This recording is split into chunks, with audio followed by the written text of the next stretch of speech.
ചേടാ ഇത് പണ്ട് ശിവന്റെ മുടിവെട്ടാമെന്ന ബാർബറെ കഴുത്തി കിടന്ന പാമ്പ് കടിച്ചോടിച്ച പോലെ ആയല്ല.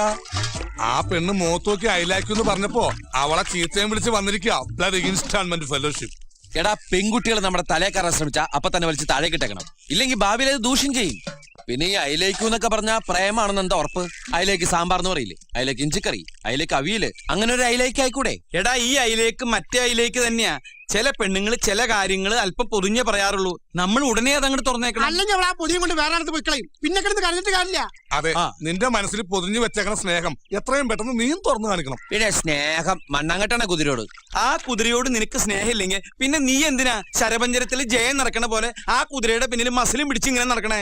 അല്ലെങ്കിൽ ഇതിനു മുമ്പ് എത്രയോ കല്യാണ വീടുകളിൽ എത്രയോ കുതിരകളെ നീ കണ്ടിരിക്കണു. ആ കുതിരകളോടൊന്നും തോന്നാത്ത അടുപ്പവും സ്വാതന്ത്ര്യമൊക്കെ ഈ കുതിരയോട് മാത്രം നിനക്ക് എന്താ തോന്നിയത്? ഇനി ഞാനൊരു സത്യം പറയട്ടെ, കഴിഞ്ഞ ജന്മത്തിൽ നിങ്ങൾ ഭാര്യയും ഭർത്താവുമായിരുന്നു. നിങ്ങൾക്ക് 5 കുട്ടികളുണ്ട്. അത് തനിക്ക് എങ്ങനെ അറിയാം?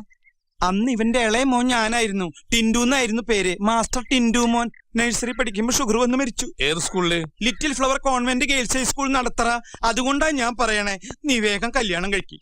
അച്ഛനും കൂടെ എഴുന്നേറ്റേ. എനിക്കൊരു അമ്മയുടെ അച്ഛന്റെയും വാത്സല്യം കിട്ടിയിട്ടില്ല. നിങ്ങൾ കല്യാണം കഴിച്ച് കിടക്കുമ്പോ എനിക്ക് അതിന്റെ നടുവിൽ കിടന്ന് ഇങ്ങനെ കൊഞ്ചണം. വാത്സല്യം വേണേ. ഇയാൾക്ക് എന്തിന്റെ കേടായത്?